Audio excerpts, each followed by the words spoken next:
দেখো একটা সময় ছিল যখন স্কুল বাঙ্ক করে দেবদার পাগলু সিনেমা দেখতে যেতাম। একটা সময় ছিল যখন দেবদার চ্যালেঞ্জের এন্ট্রিটা দেখে সেই কলেজের সামনে থেকে এন্ট্রি ওটা দেখার পর হলের মধ্যে এত চেঁচিয়েছিলাম, আমার এখনো মনে আছে, দুদিন গলা ব্যথা ছিল।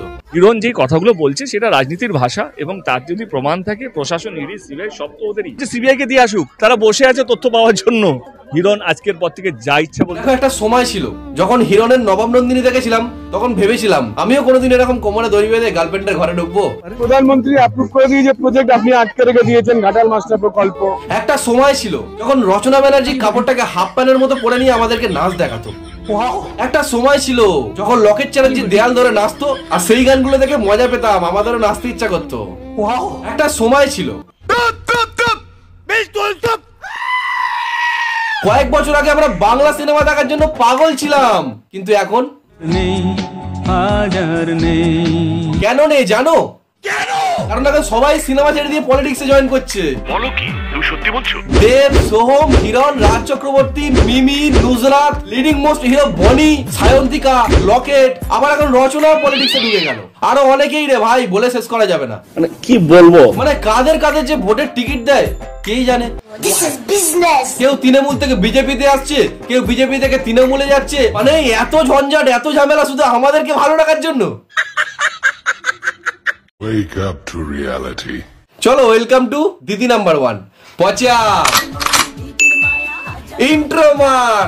মাঝ মাঠে আজ খেল দেখাবে দিদি নাম্বার 1।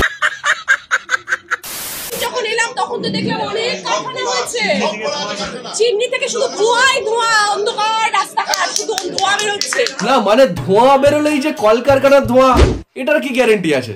হতে পারে তুমি যেখান থেকে আসছিলে সেখানে কেউ ভাত ফোটাচ্ছিল না, হবে বলছি না, হতেও তো পারে। এই হলো গোটা খাসি। হতে পারে তুমি যেখান থেকে আসছিলে তার পাশে হতে কেউ বিড়ি ফিড়ি খাচ্ছিল, না না না, হবে বলছি না, হতেও তো পারে। গোটা খাসির বিরিয়ানি। এটাও তো হতে পারে তুমি যেখান থেকে আসছিলে তার পাশে শ্মশান ছিল, না না না, হবে বলছি না, হতেও তো পারে। ধোঁয়াই ধোঁয়া, অন্ধকার রাস্তাঘাট শুধু ধোঁয়া বেরোচ্ছে।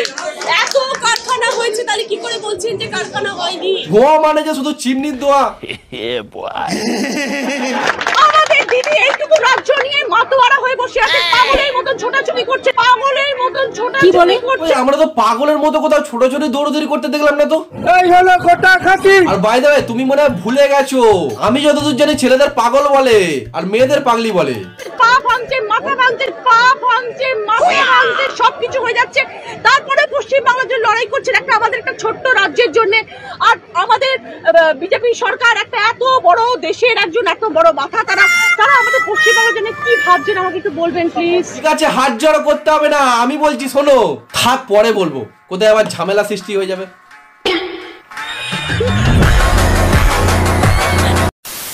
দেখো অনেক ভোট যাবে, অনেক ভোট আসবে, এর মধ্যে আমি তোমাদেরকে একটা ভালো অ্যাপের বিষয়ে বলতে চাই। অ্যাপটার নাম হচ্ছে এসকে স্টার স্টোর। দেখো এই অ্যাপটা বেসিক্যালি অনলাইন শপিং এর অ্যাপ। তোমরা যেরকম অনলাইনে শপিং করো, এই অ্যাপটার মাধ্যমে তোমরা তোমাদের মনের মতো জিনিস অর্ডার দিতে পারবে। এবার তোমার লাভ হচ্ছে, তুমি যদি তোমার মনের মতো জিনিস এই অ্যাপ থেকে কেনো তাহলে 30% ডিসকাউন্ট পাবে, যেটা তুমি অকেশন ছাড়া অন্য অ্যাপে পাবে না। কিন্তু এই অ্যাপটাতে অকেশন নয়, অল টাইম 30% ডিসকাউন্ট। আমার ডেসক্রিপশন বক্সে অ্যাপটার লিংক দিয়ে দিয়েছি, তাহলে দেরি না করে আসো আমার ডেসক্রিপশন বক্সের লিংকে ক্লিক করে অ্যাপটাকে ইনস্টল করো আর তোমাদের মনের মতো জিনিস অর্ডার দাও। জিতে যাওয়ার পর এই দুটো জিনিসকে একসঙ্গে চালাতে পারবেন, মানে আপনার সঞ্চালনা, আপনার অভিনয় জগৎ এবং তার সঙ্গে রাজনীতির কাজ, দুটোই তো একদম 24 আওয়ার্স জব। চেষ্টা করবে মানে? না আমি ঠিক বুঝতে পারলাম না, অভিনয় জগৎ তো ছেড়ে দিয়ে পলিটিক্সে কেন ঢুকছে সবাই? একটা ভালো জায়গায় রয়েছে, দিদি নাম্বার 1 এর মতো এত বড় একটা শো চালাচ্ছে, না রাজনীতিতে আসতেই হবে। তাও যদিও রাজনীতিতে আসছে আবার বলে চেষ্টা করব। কেন দিদি নাম্বার 1 এর এগ্রিমেন্টে সংসার চলছে না? ঘর বাইরে ভাবার বাইরে ভাই। ভীষণ ভালো লেগেছে।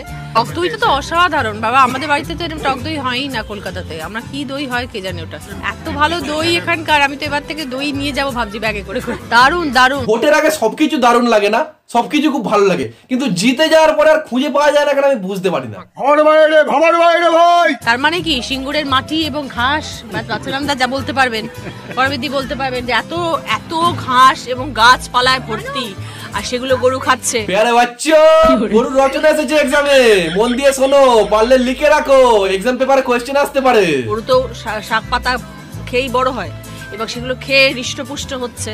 আর তারপর তার যে দুধটা বেরোচ্ছে সেটা এত ভালো, যে দইটা এত ভালো, মানে চারিদিকে পরিবেশটাই বাঞ্ছারামদা এত ভালো সুন্দর করে রেখেছেন যে সেখানকে ঘাস পাতা খেয়ে আমাদের গরু হৃষ্টপুষ্ট। গরু বলতে মনে পড়লো যে গরু পাচার করতো, সেই মালটা কোথায় গেল?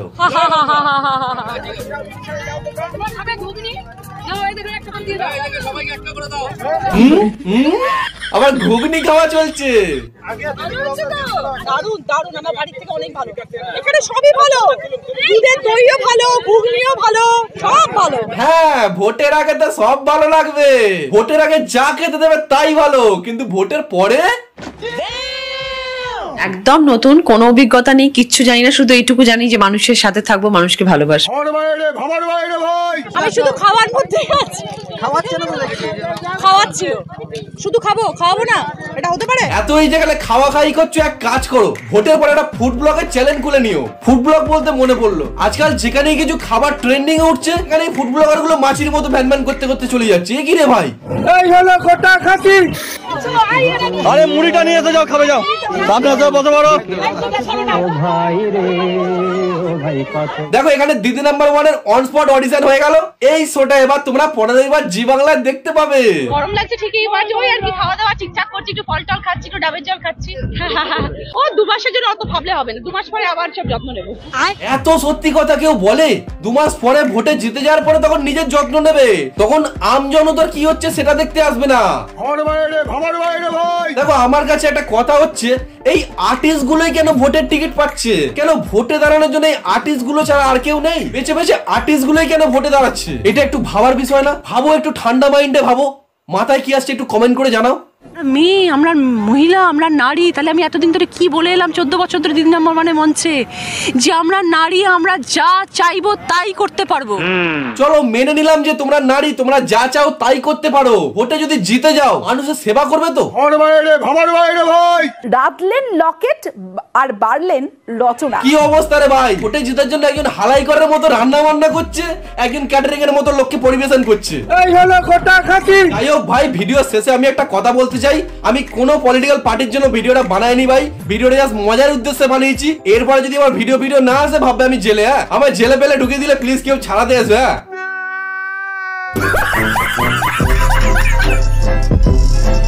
আর ভিডিওটা ভালো লাগলে লাইক করো, তোমার পার্সোনাল ওপিনিয়ন কমেন্ট বক্সে জানাও, খুব ভালো লাগলে বন্ধু বান্ধব XYZ সবাইকে শেয়ার করে দাও। দেখা হচ্ছে নেক্সট কোনো ভিডিওতে, আজকের মতো সায়নি লাগাও লাগাও, ঠিক বলেছে।